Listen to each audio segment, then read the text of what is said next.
Okay, well, we left a little bit of time, not as much as I wanted, but I ran through it as quick as I could. So anyway, I would like to take some questions from you guys, if you have some ideas or maybe issues that's going on. Yes, sir.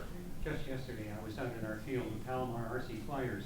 A fella has a 33% Edge Red Bull 3D airplane. He was flying it with a DA-50 and a 22.8 on it.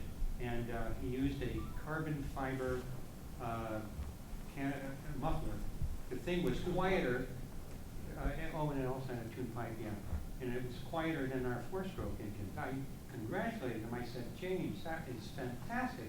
Never heard DA-50 that quiet. And I mean, it was honest to God quiet.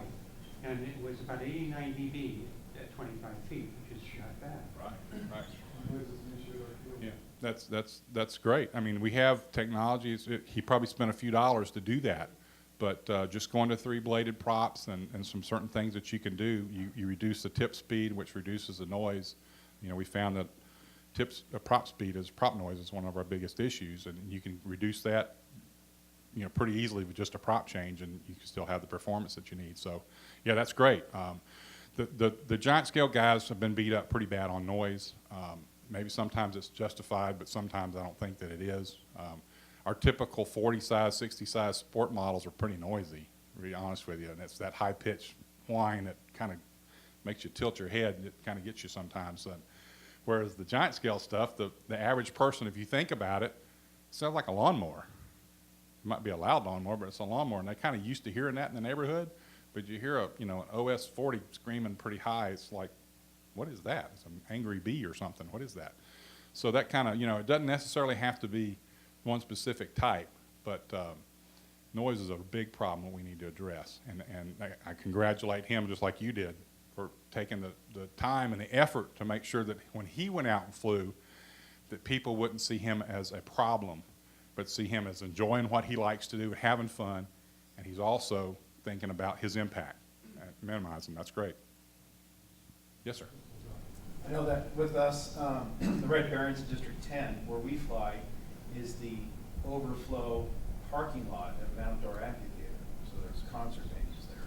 And that works out to about 6 days out of the summer that we're not allowed to fly because there are concerts there. But since we're there, all the retired guys are there during the mornings, and then everybody's there on the weekends. The times that we're there is extra eyes on their property, and that's what worked out with our win-win scenario with getting that field procurement, because we lost our field about 4 years ago. And they like the fact that there's somebody on their property that they can trust that are keeping eyes on it, and they haven't had any theft issues. Yeah, that's a real good point, and that works out with some of the fields I was involved in earlier in my flying history. We're flying at Navy sites, and these were outlying fields that weren't fully operational. They were just touch and go sites, basically, or areas that they flew airplanes or hovered helicopters in. So they weren't manned, and so there was some concern because those sites aren't manned. What's going on the weekends when we're not using them, when the Navy's not flying there. And so that was a big point that, hey, we can go out, we'll be your eyes and ears. And one of the sites that we flew at, there's a road that comes right into the main gate, and on Friday nights, some of the local kids would have a few many things to drink, and they would not make that turn and run into the gate, tear the gate down. So, I mean, I can think of 24 times when we've had to call security and say they tore the gate down. Oh, thanks. And they'd run out there to fix the gate because they wouldn't have known about it if we weren't there to tell them that this, you've got a security issue over here.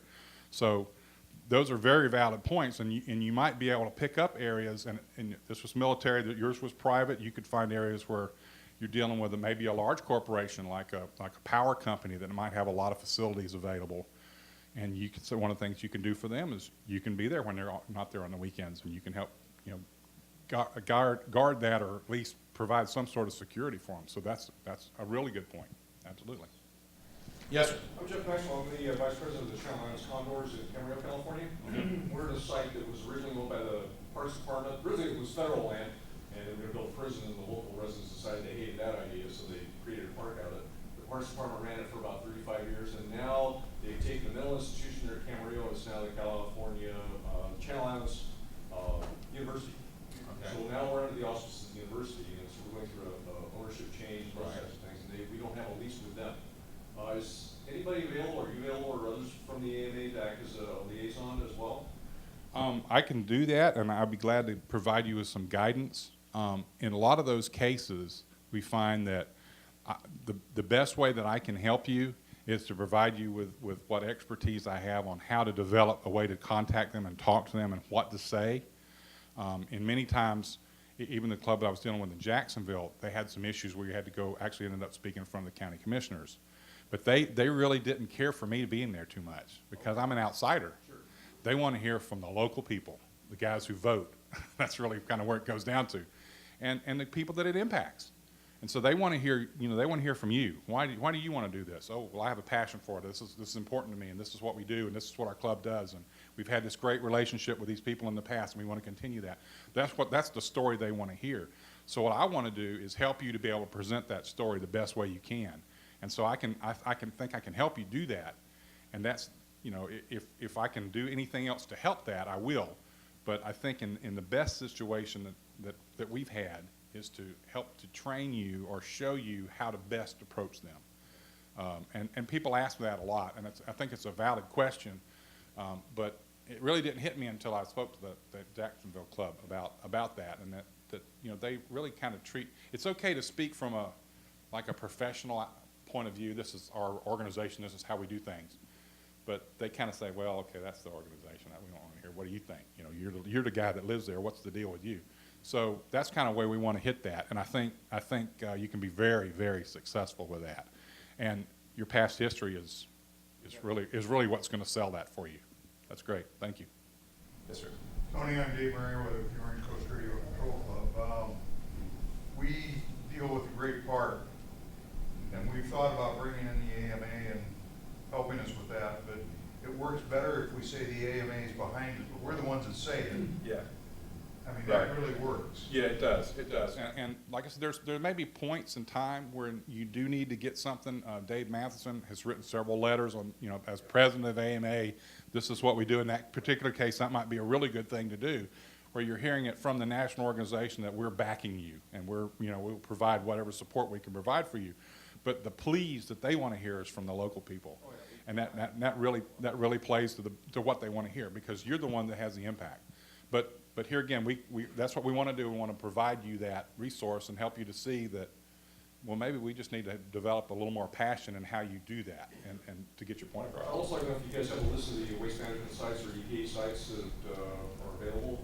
Yeah, earlier we talked about that a little bit, but if you if you go to our website and you just go to the front page and click on the search engine at the very top and you just type in EPA, it'll bring up several pages. The first document will be this EPA Superfund Memorandum of Understanding, and about the fourth page down, it shows how to find out about EPA sites. And there's a link. You click on that link, it takes you to the EPA website, and it lists all that by district, and then state, and then county. And it'll list every EPA site that's under programs, or what, if it's in a remedy already, if it's already been done, or this is the intended remedy for that site. All that will be listed. And then you can contact me, and we have an interface person that's involved with that actually contacts the EPA for us and says, okay, we have this memorandum of understanding, which some of the people in the EPA don't even know that exists.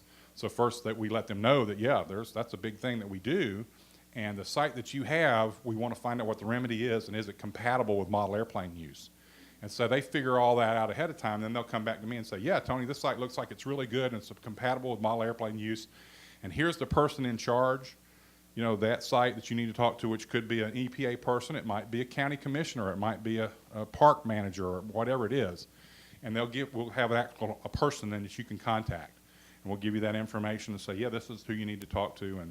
And so that gets you that first step of giving you a person that you actually can talk face-to-face with, who's already been contacted and said, this is a good use for this site. Because we want to maintain the site we have if we can, as well as develop. Absolutely, absolutely. Because you don't know what might be out there. You might be flying at a pretty good site that you're happy with, but if you find there's an 800-acre site here that you can have for free that you didn't know existed, it's like, well, yeah, we're kind of happy here, but my goodness, if you're going to give us the site, Or do both. or you do both, absolutely. A lot of clubs do that. So, Closer to my house. one guy wants it this way, and one guy's happy with this. So, I mean, the field, the club that I was involved in Pensacola, Florida, had 7 flying fields. So, well, they're all Navy sites that are outlying fields. They don't require any work. The Navy pays for them, and all you do is give you a key. It's a great place, so. All right, any other questions or anything? Appreciate you guys coming by and supporting me, and if I can do anything to help you, call me. My email address is on the website, or there's a phone number, and it's my cell phone. I usually always answer it, so thanks a bunch.